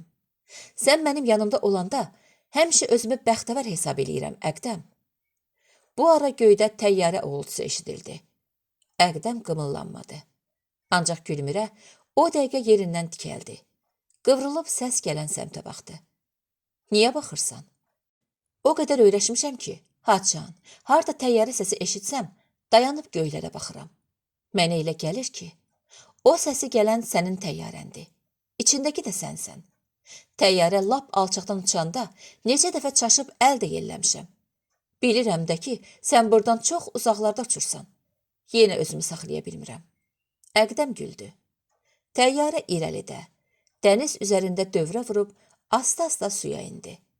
Sənin təyyarən neçə motorludur, Əqdəm? 4 motorlu. Gülmirə köksünü ötürdü. Onda qorxusu yoxdur. Nə qorxu, Gülü? Heç. Əqdəm onun nə üçün bunu soruşduğunu başa düşdü. Qorxma, Gülü. Məni göylərin 7 qatına qaldıran təyyarə dünyanın ən möhkəm, ən gözəl təyyarəsidir. Qolum, qanadım da sənin məhəbbətindir, Gülü. Onsuz mən uça bilmərəm. 6-cı fəsil. Sərin bahar axşamı idi. Ağ abbasılıqlar kimi göylərə səpələnmiş ulduzların arasında parlayan ay yuxulu, yorğun göz təki yerə baxırdı. Geniş həyətdə, ucaboylu çınarların arasında qoyulmuş yaşıl oturacaqların birində məhəllənin yeniyetmələri əyləşərək deyib gülür, zarafat edirdilər. Ağ köynək geyib, saçını yana daramış oğlan qıçını qıçının üstünə aşıraraq gitara çalırdı. Sarı, qalın simlərdən qopan, az qala insan kimi sözləri, kəlmələri aydın deyən titrəyişli səslər bu aprel gecəsinin məlahətini daha da artırırdı. Oğlan başını azca yana əyərək, Nadirənin çox sevdiyi Gilavar mahnısını oxuyurdu. Ay Gilavar, ay Gilavar. Bu sözləri əvvəl simlər, barmaqlar deyirdi. Onların dalınca oğlan təkrar edirdi. Ay Gilavar, ay Gilavar. Nadirə balkonda qızıl söyüd çubuğundan toxunmuş kresloda əyləşib, əlin üzünə söykəyərək, hərəkətsiz halda buradan aydın görünən oğlanlara tamaşa eləyirdi. Onlar necə də xoşbəxt idilər. Bu xoşbəxtlik onların şən, qayğısız gülüşlərindən, şirin zarafatlarından aydın hiss olunurdu. Onlar gah çalıb oxuyur, gah da səslərini alçaldıb nəsə xısın-xısın söhbət edirdilər. 15-16 yaşları ancaq olan bu məhəllə uşaqlarının hərəsi bir ailənin əzizi, ümidi idi. Ceyhun lap qıraqda oturmuşdu. Əllərini sinəsində çarpaslayıb lal dinməz dayanmışdı. O ancaq gülməli bir şey olanda uşaqlara qoşulub gülürdü. Nadirə buradan, yaşıl işıq yanan bu balkondan oraya tamaşa etdikcə oğlu haqqında, Ceyhun haqqında düşünürdü. Ona elə gəlirdi ki, Ceyhun bu cavanlarla bir yerdə oynasa da, deyib gülsə də, onlara qarışa bilmir.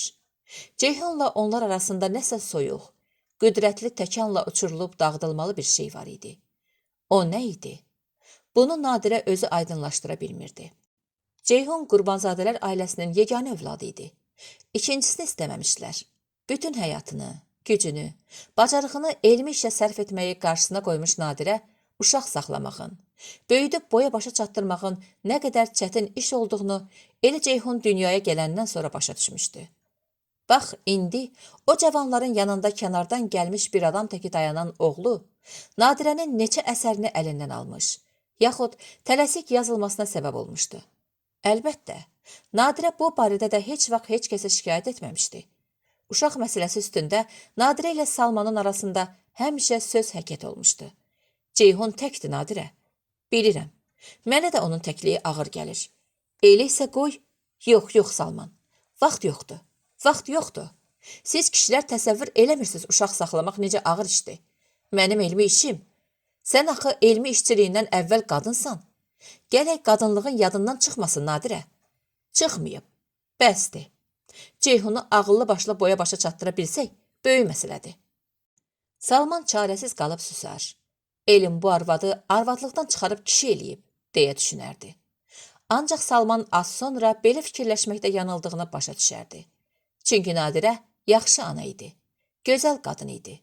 Doğrudur, idarədə, ictimaiyyət arasında ona qadından daha çox bir alim kimi baxırdılar.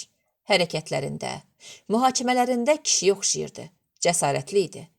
O saçlarını qısa vurdurmuşdu. Xına qoymuşdusa da, ağ tüklər öz varlığını hiss etdirirdi. Gözlərində, yanaqlarında hələ də qızlıq təravəti qalan Nadirənin yalnız arıq, çəlimsiz, damarları görünən əlinin ağ dərsini örtməyə başlayan incə, zərif qırışlar onun yavaş-yavaş qocaldığını göstərirdi. Bunu heç kəs, hətta Salman da görə bilməzdi. Bunu Nadirə təkcə özü hiss eləyir və hərdən bu barədə düşünəndə ürəyini yüngül qüssə bürüyürdü. Nadirə ayağa qalxıb iş otağına keçdi. Yazı masasının orta gözündən qalın dəftəri götürüb qabağına qoydu. Bu gündəliyi idi. 15 ildən çoxdur ki, bu dəftərə həyatının yadda qalan, ürəyinə təsir eləyən hadisələrini yazırdı. Nadirə dəftəri vərəqlədi. Müxtəlif tarixlər, müxtəlif qələmlərlə yazılmış bir səhifəlik, yarım səhifəlik, bəzən bircə cümlədən ibarət yazılar, qeydlər. İndi üstündən illər keçəndən sonra onlar Nadirənin özü üçün də bir roman kimi maraqlı idi. Budur, o gündəliklərdən bəzi səhifələr. 5 yanvar 1940-cı il. Dəlicəsinə sevdiyini bilmək, kiminsə, hardasa onun haqqında fikirləşdiyini düşünmək cavan bir qız üçün dünyanın ən böyük saadətidir. Hələ neçə illər qabaq, aylı gecələrdə atamı və bacımı yuxuya verəndən sonra, Gəncə çayının şırıltı ilə axan sularının səsinə qulaq asaraq, bəlkə boşa düşməmiş ürəyimi isti, mehriban bir nəfəs kimi isindirən bu qəribə, əsrarəngiz duyğu barədə saatlarla xəyala dalardım. İndi budur. O xoşbəxtlik mənə də nəsib olmuşdu. O gödək, qaynar baxışlı, sıx qara saçlı oğlan. Salman 2 ilə yaxındır ki, məni rahat buraxmır. Necə deyərlər, göz verib işıq vermir, kölgəmə dönüb. Hara gedirəm, arxamca sürünür. Dərsə gedirəm, kitabxanaya gedirəm, kinoya gedirəm, mütləq dalımca gəlir. Elə bil məni güdür. Yaxud hara gedəcəyimə irəlcədən ona xəbər verirlər. Kafedranın aspirantıdır. Hərdən müəllimimiz xəstə olanda onu əvəz edir. Bizə dərs deyir. Yaxşı, sərrast danışan olsa da, məni görən kimi dil dodağı təpiyir, çaşır. Tez-tez qəzetlərdə, jurnallarda məqaləsi çıxır. İnatkarlığı xoşuma gəlir. Sən istəyirsənmi ki, mən bədbəxt olum, Nadirə? Deyə o, səsi titriyə-titriyə bugün məndən xəbər aldı. Dillənə bilmədim. O, mənim xoşbəxtliyim səndən asılıdır. Məni ancaq sən xoşbəxt eləyə bilərsən, dedi. Mənim ona yazdığım gəlir.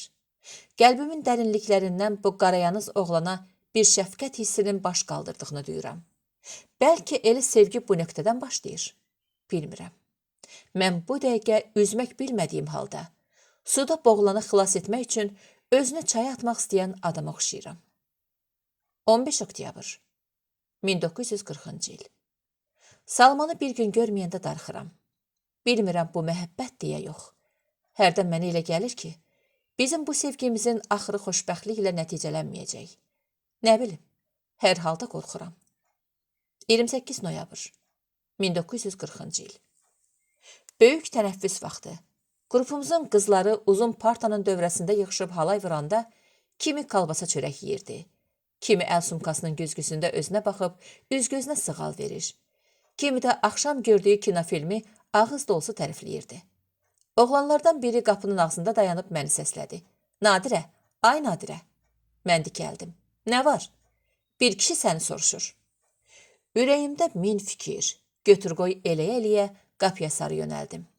Sinif otağı uzun olduğundan bu başından o başına getmək üçün xeyli vaxt çəkirdi. Bu müddət ərzində mən geyim-keçinmə yaxşıca fikir verə bildim. Üst-başım abırlı idi. Qurban olum atama. Məni Bakıda oxuduğum bu 3 il ərzində heç neynim, necə eləyim deməyə qoymayıb. Sinifimizdə 3 yaxşı şık geyinən varsa, biri mənəm. Əynimdə som dərdə tikilmiş şal paltar, yun jaket, diktaban çəkmə, zərli corab. Bütün bunları atamın Gəncədən göndərdiyi pulla, özümün təqaüdümdən artıq qalan parayı almışam. Təkcə indi yox, həmişə bu arzum olub ki, əlim çörəyə çatsın. O kişini ağır yük altından xilas eləyim. Onun daha çiyin sümüklərini də kəndir kəsdi. Gecəli gündüzlü vağzalda yük daşıyan, beli bükülü atamı evdə, küçədə, bazarda, şax, dik yeriyən görəndə nə gizlədim ki, təəccüblənməyə bilmirəm. O bu qədər ağır yük altından çıxandan sonra yenə dik yeriyə bilir. Sinif qapısından çıxanda pilləkənlərin başında dayanan atamı görəndə az qaldım qanadlanıb uçam. Özümü tələsik kişinin üstünə atıb boynuna sarıldım. Yanımızdan ötüb keçən tələbə müəllimə fikir vermədən cod, sərt tüklü üzündən öpdüm. Qurban olum lələmə, deyə-deyə halını, dolanışığını, Sədəf bacımın keyfini xəbər aldım. Şükür ki, hər şey öz qaydasında idi, salamatlıq idi. Elə birdən beynimə düşdüm bala. Bacına dediyim, gedib uşağa baş çəkim, axşama da qaydaram. Mən ona ürəyimdə sonsuz minnətdarlıq hissi duyurdum. Mənim həm atam idi, həm anam. Mən onun ata-ana ürəyinin nigarançılığının səbəbini duyurdum. Yaxşı başa düşürdüm. O məndən yana nigaran idi. Mən indi körpə, saçlarına lent bağlayan qız uşağı deyildim. Məni irəlidə kim bilir nələr gözləyirdi. Həyatda özümə yol seçməli, ömürgün yoldaşı tapmalı. Səhv eləməməliydim. 10 dəqiqə nə tez gəlib keçdi. Zəng içəri vuruldu. Azər müəllim, o mehriban və qayğıkeş insan gümüşü saçlarına daraq çəkə-çəkə gəlib yanımızdan keçəndə gözü bizə sataşdı. Ağzını doldurub ondan icazə istəməyə imkan vermədi. Deyəsən atandı Nadirə. Bəli müəllim, dedim. Rayondan gəlib. Yaxşı, yaxşı. O arada atama da salam verdi. Bu saat səni azad eləyərəm. Asta addımlarla sinifə girib qapını arxasınca bağladı. Onu atama ağız dolusu tərifləyib yenicə qurtarmışdım ki, Salmanı böyrümüzdə hərləndiyini gördüm. Gördüm və özümü itirən kimi oldum. Salman qoltuğunda tutduğu kitabı böyrünə bərk sıxaraq dəhliz boyu o tərəf bu tərəfə addımlayır.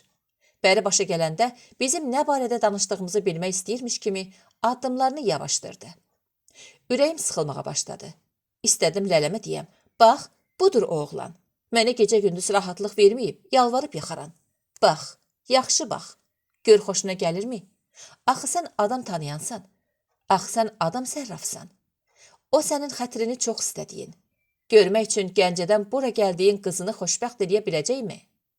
Amma heyf ki, mən bunların heç birini ona, öz əziz atama deyə bilmədim.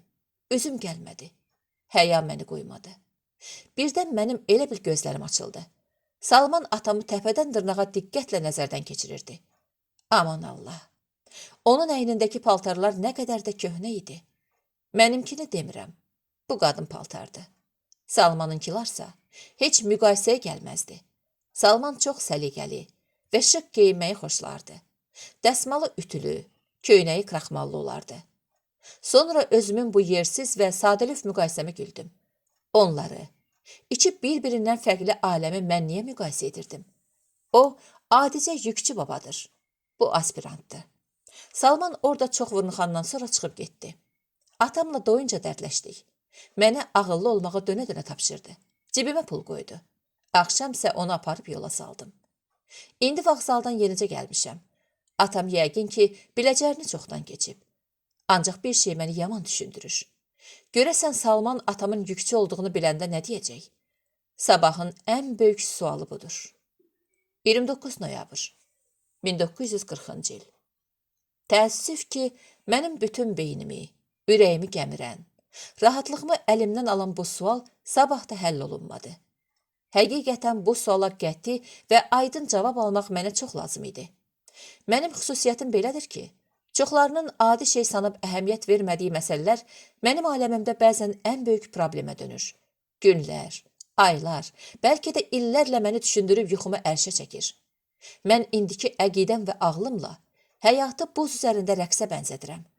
Ağ ipək don geyib, qul quşu kimi buz üzərində uçmağa, süzməyə başlayan rəqqasə gərək hər addımını yox, kiçicik bir hərəkətini belə ölçüb biçməlidir. Yoxsa o, tez yıxılıb minlərlə tamaşaçı, bizim ətrafımızdakı adamları da mən cibində daimi bileti olan tamaşaçılara bənzədirəm. Önündə xəcil ola bilər. Hələ şikəst olacağını, ömrü boyu əzab çəkəcəyini demirəm. Bax buna görə də Salmanla mənim aramda yaranıb gündən günə bizi bir-birimizə yaxınlaşdıran dolaşıq, naməlum duyğuları bir az da kələf kimi qarışdıran bu məsələ, dünən atam yanıma gəlib gedəndən sonra, xüsusən onu dəhlizdə Salman görəndən sonra zehnimi, fikrimi daha dərindən məşğul etməyə başladı. Bir hadisə olmasaydı, bəlkə də mən buna o qədər də əhəmiyyət verməzdim. Bizim sinifdə məşhur bir alimin qızı oxuyur. Elə gözəl də deyil. Elə ağıllı da deyil, adi qızdır. Amma onu qonşu qrupdan ağıllı kamallı, gözəl bir oğlan istəyir. Oğlan o qədər gözəldir ki, elə bil şəkildir. Nağıllarda deyilən kimi. Yemə, içmə, otur, gül camalına tamaşa elə. Onların ikisini yanaşı görəndə adam istər-istəməz təəccüb eləyir. Bu namünasib məhəbbətdirmi, ya həqiqi sevgidir? Deyə bilmərəm. Amma bu yaxınlarda rəfiqəm mənə dedi ki, burada məhəbbətdən çox haqq-hesab məsələsi var. Nə haqq-hesab? Deyə təəccüblə xəbər aldım. Oğlan qıza yox, atasının adına, şöhrətinə, puluna aşiq olub. Düzü bu söz ağlıma batmasa da fikrə getdim. Az sonra isə öz taleyim barədə də düşünməli oldum. Əgər Salman bilsə mənim atam yükçüdür, görəsən bu işə necə baxar? Bu sual qarşısı alınmaz bir qüvvə ilə mənim varlığıma hakim kəsildi. Bugün dərsdən 20 dəqiqə qabaq Salman mənə dekanlığın qabağında rast gəldi. Salamlaşdıq, keyfimi soruşdu. Həmişə olduğu kimi indi də uçunduğu hiss olunurdu. Mənimlə söhbət etdiyinə görə özünü xoşbəxt sandığı da gün kimi aydın idi. Həsrətlə üzümə baxıb gözlərini gözümə zilləyərək ani fikrə getdi. Onun baxışları altında mən əzildim və uzaqlaşmaq istədim. Nadirə, deyə məni səslədi. Dabanım üstə geri fırlanıb dayandım. Dünənki kişi kim idi? Dünənki kişi? Hə, atam idi. Atan? Hə, duruxdu. Doğru sözündür? Hə, vallah. Bu söhbət əsnasında mən ona çox fikir verdim ki, bəlkə üzündən gözündən məni narahat eləyən suala cavab tapa bildim. Yox, o sakit və toxtaq idi. Harda işləyir Nadirə? Ürəyim içərdəsdi. Qəribə idi. Bayaqdan atamın kim, nəçə olduğunu Salmana açıb demək istəyən mən, indi bu fürsət əlimə düşəndə sıxıldım. Üzümü ani olaraq döndərib küncdə, əlini irəli uzatmış tunç heykəlin yanındakı Filolog divar qəzetinə nəzər salıb birdən-birə ona dedim. Vağzalda işləyir. Sonra heç özüm də bilmədim necə oldu. Əlavə elədim. Hambaldı. Lənətə gələsən şeytan. Bu söz hardan dilimə gəldi? Axı yükçü sözü bundan çox-çox abırlı sözdür. O niyə yadımdan çıxdı? Niyə? Orada bu sözü dilimə gətirəndən sonra nə hala düşdüyümü deyə bilmərəm. Ancaq indi bu söhbət yadıma düşəndə yenidən alnıma tər damcıları gəldi. Salman bu an mənim xəcalət çəkdiyimi duydu və mülayim bir tərzdə. Amma maşallah, sağlam kişidir, dedi. Sonra nəsə əlavə eləmək istəyirdi ki, zəng çalındı və mən sinifimizə qalxdım. 15 oktyabr 1950-ci il. Bugün mənim həyatımda ən əziz gün hesab olunsun gərək. Əvvəllər mənə elə gəlirdi ki, toy günü adam ilhamı aşıb daşan şair ola bilər. İstəyirəm gündəliyimə bu hisslərimi köçürəm, ancaq bacarmıram. Bugün mənim toyumdur. Bugün mənim toyumdur. Sözlərindən başqa dilimə heç nə gəlmir. 10 may 1950-ci il. Bugün Ceyhunun, balaca, Tutuq balamızın 1 yaşı tamamdır. Xudmani məclis düzətmişik. Bax, bu saat mən bu sətirləri gündəliyimə yazan dəqiqə. Salman o bir otaqda qonaqlarla yeyib içir. Nə qədər ömrüm var. Sənin üçün ad günü eləyəcəm, oğul. Bəxtəvər ol, mənim balam. 8 iyul 1950-ci illər. Atam bizə pul göndərib. Mənim zəhmətkeş atam. Ürəyinə qurban olum, ata. Mən sənin necə pul qazandığını, bizi necə böyütdüyünü heç vaxt olduğu kimi təsəvvür eləyə bilməzdim. Əgər bir dəfə səni vağzalda cüssəli, 2 sən boyda olan kişinin yükünü taksi dayanacağını aparan görməsiydim. Gördüm. O gündən sonra sənin puluna alınan paltar, yemək, mənə sevinci yox, dərd qəm oldu. Sənin yük altına əyilən belin, brezent qayışların qaraqançır elədiyi çiyinlərin, alnından axan tər damcıları, duz bağlamış köhnə əskər köynəyin gözümün qabağından çəkilmir, ata. Bilirəm, sən bizdən nigaran olduğun üçün bu pulu göndərirsən, ata. Bilirsən, əlimiz aşağıdır, borcumuz var. Salman sən göndərdiyin pulu görən kimi sevinəcək. 18 aprel 1950-ci illər. Sırağa gün Salmanla ilk dəfə sözləşdik. Axşam evə şad gəldi. Nə var? Xəbər aldım. Sevinə-sevinə dost yanına çağırmışdı, dedi. Dostun kim olduğunu soruşmadım, çünki bilirdim. Dalağım sancdı. Neynirdi? Məqalə yazmağa tapşırdı. Kimin barəsində? Eloğlunun. Eloğlu bütün Elobanın sevimlisidir. Ən ucqar kənddə belə onu tanımayan adam tapmazsan. Mən biləndə ki, Salman Eloğlunu mətbuatda tənqid etmək, rüsva etmək tapşırığını alıb, yuxusuz gecələrdə yana-yana qələmə aldığı o böyük tədqiqat əsərini heç-puç eləmək tapşırığını alıb, dəhşətə gəldim. Onu, dost deyilən zəhimli adamı ürəyimdə lənətləyib Salmandan soruşdum. Bəs sən nə dedin? Güldü. Nə deyəcəm? Əlimi qoydum gözümün üstünə. Dedim baş üstə. Ayrı nə demək olar? Məni ağlamaq tutdu. Salman özü də bilmədən uçuruma yuvarlanırdı. Tək özü getmirdi. Eloğlunu da ləkələyir, gözdən salırdı. Kim bilir, o məqalə çıxandan sonra onun halı necə olacaq? Sən yazmamalısan, Salman. Sən buyruq qulu olmamalısan, Salman, deyə bəkdən qışqırdım. Salman qorxu içərisində irəli gəlib, əli ilə ağzımı qapamaq, səsimi boğmaq istədi. Elə bil dost bu saat qapının dalında dayanıb, bizim söhbətə qulaq asırdı. O acıqlı-acıqlı dedi. Nadirə, sənin başın xarab olub? Mən o axşama qədər ondan belə söz eşitməmişdim. Sanki üstümə qaynar su töküldü. Bu mənim aləmimdə ən ağır təhqir idi. O sözlər nitqimi batırdı. Daha ona heç nə deyə bilmədim. İstəmədim də. 2 gecə yatmadı, yazdı. Məni oxumadı. Özüm də maraqlanmadım. Qəzetdə çap olundu. Salmanın məqaləsini ancaq onda oxuya bildim. Başımı gizlətməyə yer axtarırdım. Adamların üzünə şax baxa bilmirdim. Oğurluq, qəbahət eləmiş adamlara oxşayırdım. Məqalə Eloğlunun bütün yaxşı cəhətlərini bir kənara qoyur, nöqsanlarını qabardır. Heç ona dəxli olmayan şeylərdə ittiham edirdi. Ərim də olsa, mən bu sözləri deməkdən özümü saxlaya bilmədim. Vicdansız adam. 30 dekabr 1950-ci illər. Yazıq bacım Sədəf balaca Rəhimlə tək qaldı. Fağır Cahangir, nigaran Cahangir, necə gözəl insan idi. 13 noyabr 1960-cı illər. Qələm əhli gərək heç vaxt məsuliyyət hissini itirməsin, vicdanının, qəlbinin əksinə getməsin, yalan yazmasın. İnsan özü qalmır, amma yaratdığı qalır. Yaxşısı da, pisi də. Gərək elə əməl sahibi olasan, elə əsər qoyub gedəsən ki, sağlığında özün, qohum əqrəban, dostun, tanışın, öləndən sonra isə nəslin xəcalət çəkməsin. Mən bu sözləri ona görə yazıram ki, Salmanın acı taleyi gözümün qabağındadır. O məqalə unudulmur. Eloğlunun adı yaşadıqca, əsəri qaldıqca o məqalə də yad olunacaq və Salman pis bir adam kimi həmişə söyləyəcək. Budur. Salmanın məqaləsi çıxandan 12 il keçir. İndi nə Eloğlu sağdır, nə də dost. Amma Salmanın töhməti yaşayır. Bizim bir alim yoldaşımız Eloğlu haqqında doktorluq dissertasiyası yazıb.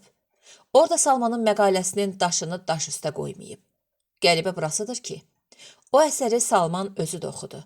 Ona göndərmişdilər. Özünün rəhbər olduğu şöbədən də keçirdi. Tər tökə-tökə, xəcalət çəkə-çəkə. İndi o elə vəziyyətdədir ki, qəzetin saralmış həmin nömrəsini bütün kitabxanalardan yığışdırmaq istərdi. Tutaq ki, bu mümkündür. Bəs axı onu insanlar oxuyub. İnsan isə haqsızlığı heç vaxt unutmur. Bəli, bir nəsil oxuyub o məqaləni. Bir nəsli isə yığışdırmaq, məhv etmək olmaz. Nadirə ah çəkib dəftəri qatladı və ayağa qalxdı. 7-ci fəsil. Ceyhun, nədir? Yaxın gəl görüm. Ceyhun anasının nə üçün çağırdığını müəyyən eləməyə çalışırmış kimi, uzun kiprikli ala gözlərini ona dikdi və bugün bir günah işləyib işləmədiyini, pis iş tutub tutmadığını yadına salmağa çalışaraq irəli yeridi. Çünki anası onu belə çağıranda həmişə ciddi bir söhbət başlanırdı. Ceyhun ya danlanır, ya da anası bərk hislənirdi. Bayaq balkondan fikir verirdim. Sən nə üçün orada yat kimi dayanmışdın? Bəs neyniyəydim? Deyə qorxulu bir hadisə olmadığını başa düşən Ceyhun gülümsədi. Niyə qaynayıb qarışmırsan onlara? Ceyhun çiyinlərini çəkdi.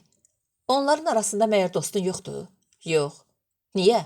Dostsuz, yoldaşsız adam olar. O qoca motorçunun oğlu pis oğlandı. Onun ancaq gitara çalmağından xoşum gəlir. Demək, özündən xoşun gəlmir. Hə? Başqa uşaqlardan necə? Onlardan da? Çətin sual verilmişdi. Ceyhun nə deyəcəyini bilmirdi. Salman iş otağından çıxıb, gümüşü saçlarına sığal verib dedi. Apar maşını qoy yerinə. Ceyhun anasının sualını cavabsız buraxdı. Bu fürsət əlinə göydən düşmüş kimi, açarı atasının əlindən qamarlayıb aldı. Qaça-qaça otaqdan çıxdı. Pillələri şappıllada-şappıllada düşdü. Salman maşın sürməyi oğluna keçən il öyrətmişdi. Bağda olanda. Ceyhunda maşına böyük həvəs var idi. 3-4 ay bundan qabaq Salman Moskvaya gedəndə Ceyhun təyyarə meydanından maşını özü qaytarıb gətirmişdi. Nadirə üzünü Salmana tutub, bu uşaq maşın sürməyi yaman can atır. Deyəsən şoferdən zaddan olacaq, dedi. Salman qabağına xalça sərilmiş divanda oturdu. Qarşısındakı piyanonun qara aynasında özünə fikir verib, saçını əli ilə geri yatırtdı. Şoferə bax ha, bizim oğlumuz şofer. Elə söz deyirsən ki, Nadirənin dodaqları qaçdı. Yox canın üçün. Dırnaqlarına döyə-döyə alim eləyəcəm onu. Alim? Bəs necə? Zorla? Ağzı nə də olmasın. Yox bir. Desinlər professor Salmanın oğlu şoferdir. Onda gərək mənim bağrım çatdıya. Nadirə dinmədi. Sənin, mənim qabağıma kim düşüb? Qolumuzdan kim tutub qaldırıb? Heç kəs. Nə böyük çətinliklərlə gəlib ortalığa çıxmışıq. O niyə çıxmasın? Nə şərait istəyir var idi. Qabağında da şir kimi atası durub. Niyə olmasın Nadirə? Gərək həvəsi, qabiliyyəti ola. Olar. Nadirə gəlib ərinin yanında əyləşdi. İndi qənşərindəki piyanonun qara aynasına 2 şəkil düşmüşdü. Nadirə Salmana sarı döndü. Sən deyəsən elə Gülmirəni də dırnaqlarına döyə-döyə alim etmək istəyirsən, deyə çoxdan demək istədiyi, münasib fürsət gözlədiyi sözü Salmanın üzünə vurdu. Gülmirəni? Hə. Niyə? Ona nə olub ki? O olub ki, savadsızdır. Ondan alim çıxmaz. Sən şöbə müdirisən. Şöbəyə işçi götürəndə, birinci növbədə onun elmi qabiliyyətini yoxlamaq borcundur. Yoxsa bir adam illərlə elmi tədqiqat institutunda işləyib, dövlətin ətək-ətək pulunu alıb xərcləyir. Əvəzinə nə verir? Heç nə. Özünü də aldadır, səni də, idarəni də. Bu cinayət deyilmi? Axı Gülmürə, bilirəm. Deyəcəksən ki, axı biz onun atası ilə dostuq, ailəvi dostuq. Bəli. Özün görürsən ki, mən həmişə o ailəyə çox böyük hörmət etmişəm. Edəcəm də. Ancaq bu tamam ayrı məsələdir. Yəni deyirsən, Salman yavaş-yavaş səsini qaldırmağa başladı. Mən öz dostumun qızını şöbəmə götürməyəydim. Gərək götürməyəydin Salman. Nadirə qətiyyətlə bildirdi. O bəlkə də müəllim olardı. Bəlkə bir idarədə katibəlik edərdi. Ancaq alim. Sən elə bilirsən ona yaxşılıq eləyirsən? Yaxşılıq eləmək borcumdur. Bəs mən nə günün dostuyam? Nə zaman ona yaxşılığım keçəcək? Şöbəyə neçə adam götürürəm. Biri də olsun o. Salman sözünə ara verib davam etdi. Deyirsən savadsızdır. Kişinin qızı 5 il universitetdə oxuyub. Əlində gül kimi diplomu. Əlində diplomu olan hər kəs alim ola bilməz Salman. Çox qəşəng ola bilər. Yoxsa mən, sən anamızın qarnında alim olmuşuq. Yox, çalışmışıq, öyrənmişik. Mən çox ümidsizəm Salman, deyə Nadirə mümkün qədər səsinə yumşaq ahəng verməyə çalışdı. Çünki o şöbədə mənim gözümün qabağındadır. Sən öz otağında olursan, görmürsən. Ancaq mən görürəm. İşə gəldimi, kitabı, kağız çoğazını açıb qoyur qabağına. Ancaq oxumur, çalışmır. Biraz xəyalpərvərdir. Deyəsən gözü ilə göylərdədir. Neyləsin, cavandır. Yazdığın yarı canı göydədir axı. Bilirəm, əqdəm göydədir. Ancaq nə olsun? Bunun elmə nə dəxli var? Alim olmaq istəyən, öz fikir və düşüncələrini bəşəriyyət üçün mənəvi sərvətə çevrilmiş sənətkarı həvəslə, ehtirasla tədqiq etməlidir. Üzdən baxanda çox adi görünən sözdən söz çıxarmağı, ondakı ictimai mənanı, dərin məzmunu şərh etməyə bacarmalıdır. Ancaq sənin Gülmirən bu işin öhdəsindən gələ bilməyəcək Salman. Onda qabiliyyət olsaydı, bu arzu onu daxilən dəyişərdi. Gülmirə bu böyük, çətin və nəcib işin qarşısında öz acizliyini açıq aydın görür. Hər kölgədə böyüyəndən, onun bunun daldasında gizlənəndən tədqiqatçı olmaz. Alimlik həvəsinə düşən Orxan kimi çalışmalı. Cəfər kimi özünə qarşı tələbkar olmalıdır. Onları bir dəqiqə boş gəzən görməzsən. Tənəffüsdə də, çörək yeyəndə də, gözləri ilə kitabdadır. Orxanın adını işləndə Salman vəcdə gəldi. Sən yaxşı bilirsən ki, Orxanı mən yetişdirmişəm. O mənim tələbəm olub. İndi də Gülmirəni öyrədərəm. O da çalışar, fəallaşar. Quyuya su tökməklə sulu olmaz. Olar. Ondan hərəkət olar, məndən bərəkət. Professor bir an susub nəsə fikrə getdi. Sonra dedi, payat ondan. İllər nə tez gəlib keçir. Orxan, Gülalı mənim gözümün qabağında böyüdü. Orxan çəlimsiz bir oğlan idi. Elə utancaqdı ki, lap qız kimi. Yadındadır Nadirə, sıxıla-sıxıla bizə gələrdi. Professor, bir balaca məqalə yazmışam. Vaxtınız olsa, baxın, deyərdi. Cəfərsə, Nikolayı taxta görüb, köhnə qurtdu. Puskuda duran bir yırtıcıdır. Əlinə fürsət düşsə, aman verməz. Adamın boynunu vurar. Onun dabbaqda gönlünə bələdəm. Su səhəngi suda sınar. Dilinin bəlasına düşdü. Getdi, neçə il yatıb gəldi. Amma yenə dilini dinc qoymur. Fikirləşə ki, bəs Salman məndən 1-2 yaşda balacadır, amma professordur. Bir nəticə çıxarda ki, o hələ indi kiçik elmi işçidir. İndi namizədlik yazmaq istəyir. Prezident olmasaydı, yuxarıdan zəng çalmasaydılar, onu şöbəyə yaxın buraxan kim idi? Elə burada səhv edirsən Salman. Cəfər Gülmirədən 1000 dəfə savadlı adamdır. O elmimizə çox xeyir verə bilər. Nəinki sənin dostunun qızı. Heyif ki 70-də öyrənir.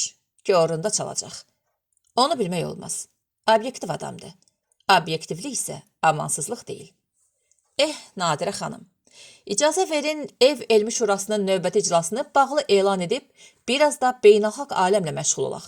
Görək dünyada nə var, nə yox, deyə Salman adəti üzrə həmişə belə uzun söhbətdən, mübahisədən sonra təkrar etməyi xoşladığı sözlərlə bu ixtilata xitam verdi və "Ay Sədəf" deyə səsləndi.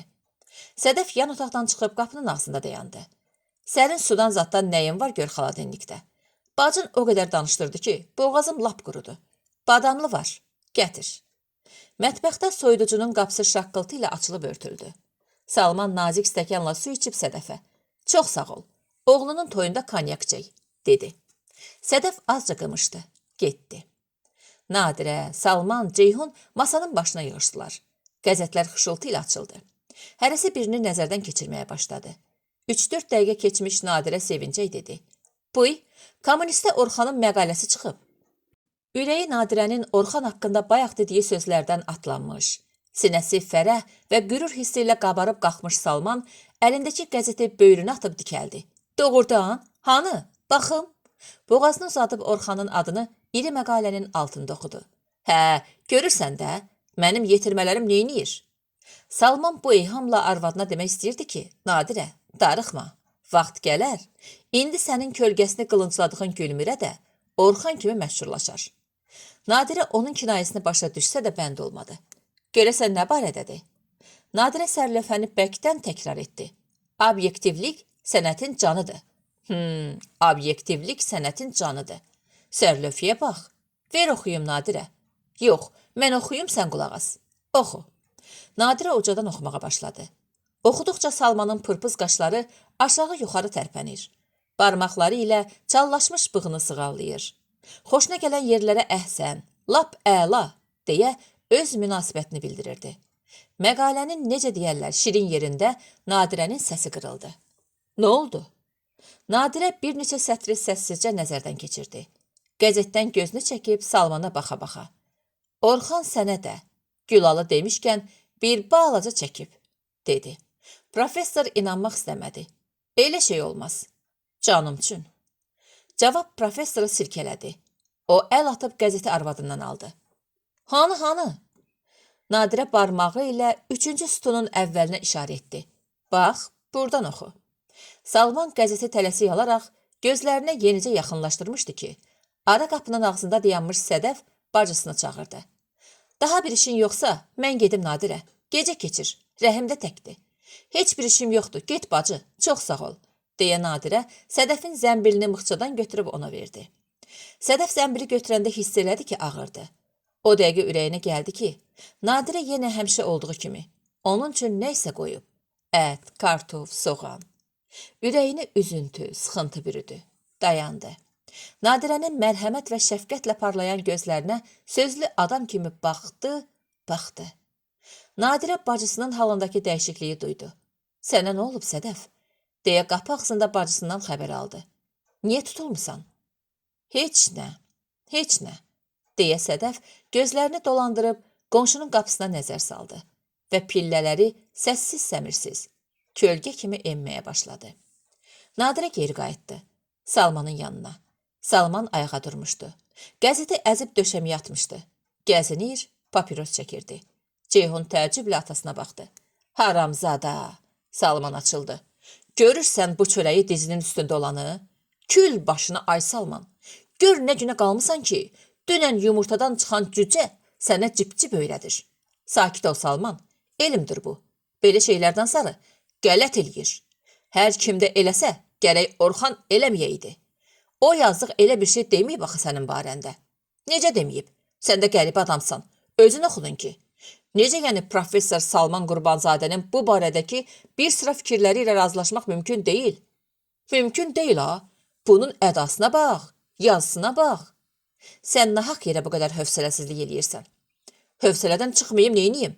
Mənim öz aspirantım, öz tələbəmdir axı o. Gözündən gəlsin ona çəkdiyim zəhmətlər. Gözündən gəlsin. Başqası desəydi, məni yandırmazdı.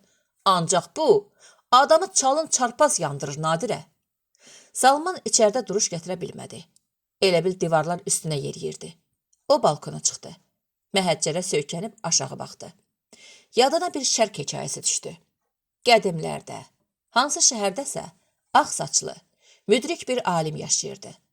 Alim biliyini, gücünü, ağlını fərasətli tələbəsindən əsirgəmir, onu oxudurmuş. Günlərin birində necə olursa, məmləkətin padşahının o qocaman alimə qəzəbi tutur. Əmr verir ki, onu şəhərin böyük meydanına çəksinlər, daş qalaq eləsinlər. Əmrə görə bütün şəhər əhli ona bir daş atmalıymış. Kim atmasaymış, dar ağacından asılacaqmış. Can şirindi. Yetən o qoca alimə bir daş atır. Alim dinmir, haray həşir qoparmır. Gözünün biri çıxır, o məğrurluqla susur. Başı yarılır, cınqırını da çıxarmır. Bu ara onun 30 il dərs dediyi tələbə gəlir. Padşah öz taxtından, müəllim isə daşkəsək arasından ona baxır. Tələbə odla su arasında qalır. Vursun, necə vursun? Ax, onun sevimli müəllimidir. Vurmasın, necə vurmasın? Padşah o saat dar ağacından astıracaqdı. O çox fikirləşir. Axır nailac qalıb əyilir. Yerdən bir qum dənəsi götürüb yavaşca öz müəlliminə saratır. Bu dəm bayaqdan məğrur susan o müdrik qoca dəhşətlə elə qışqırır ki, padşah taxtında, adamlar isə meydanda sarsılırlar. Hamı təəccüb eləyir. Nə oldu ki, o belə qışqırdı? Padşah əlini qaldırır. Meydana sükut çökür. Padşah yarımcan qocanı yaxına gətirib soruşur ki, ey qoca, sənə nə oldu belə qışqırdın? Axı bayaqdan susurdun. Qoca əli ilə gözünün üstünü örtən qanı silib deyir. Bax, o başını aşağı salıb dayanan adam Mənim tələbəmdir. Mən ona 30 il dərs demişəm. Bayaqdan məni tanımayanlar, yaxşılığımı görməyənlər daş atırdılar. Dözürdüm. O mənim sevimli tələbəmsə, mənə daş atmadı. Qum dənəsi atdı. Xırdaca bir qum dənəsi.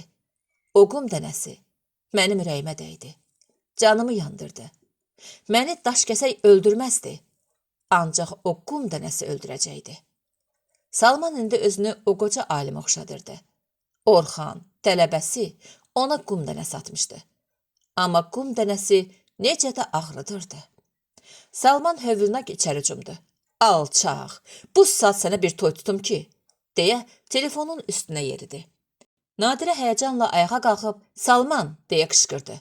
Onun qolundan tutanda Salman Nadirənin siləsinə axıb düşdü. Salman, sənə nə oldu? Cavab gəlmədi. Nadirə Ceyhunla köməkləşib onu divana uzatdı. Salman, ürəyim, deyib zarıdı. Tez doktor çağır Ceyhun. Ceyhun 2-ci mərtəbəyə düşdü. Bir otaqlı mənzildə tək yaşayan həkimə xəbər verdi. Qaydanda təzə qonşuları, eynəkli arvad qapını aralayıb Ceyhundan soruşdu. Nə olub sizdə? Heç, atamın ürəyi qısılıb. O, hə, deyib başını dala çəkdi. Həkim tez gəldi. Salmanın nəbzini yoxladı. Qoluna iynə vurdu. Haçandan haçana kişinin halı yaxşılaşdı. Nə üstə əsəbləşib? Deyə həkim soruşdu. Nadirə özünü eşitməzliyə vurdu. Həkim professorun nəbzini əlindən buraxmayaraq, siz gərək bunu əsəbləşdirməyəydiniz, dedi. Biz əsəbləşdirmirik, doktor. Nadirə fikirli-fikirli dilləndi. Bəs kim əsəbləşdirir? Ceyhun astaca cavab verdi. Qəzetdə tənqid ediblər. Həkimi gülmək tutdu. Onun gülüşünə Salman da gözünü açdı. Həkim dedi. Qardaş, sən hər şey üstə axı niyə dilxor olursan? Hələ de görüm aşağıdan tənqiddir ya yuxarıdan? Qonşu həkimin zarafatçılığına bələd olan Nadirə gülümsündü. Onun ən yaxşı dərmanı lətifələr, məzəli söhbətlər idi. Nadirə dedi. Aşağıdandır, öz tələbəsidir. Həkim əlini yellətdi. Onda lap boş şeydir. Mənim canım üçün. Lap boşdan da boşdur. Bu aşağıdan tənqid, yuxarıdan tənqid əhvalatını bilirsiniz? Yox, məzəli əhvalatdır. Salman qardaş, lap sənin üçün deyiblər. Mənim canım üçün. Hə, biri dissertasiya yazırmış. Siz məndən yaxşı bilərsiniz. İndi modda axı. Az qala hər şeydən dissertasiya yazırlar. O kişinin də mövzusu tənqid və özünü tənqid məsələsiymiş. Dissertant tənqidin bütün variantlarını öyrənirmiş. Bir gün arvadı soruşur ki, a kişi, sən ki bu tənqidlə məşğulsan, de görüm aşağıdan tənqid nədir, yuxarıdan tənqid nədir? Kişi fikrə gedir. Sonra izah eləyir. Ancaq çox gəliz çıxır. Arvadı başa düşmür.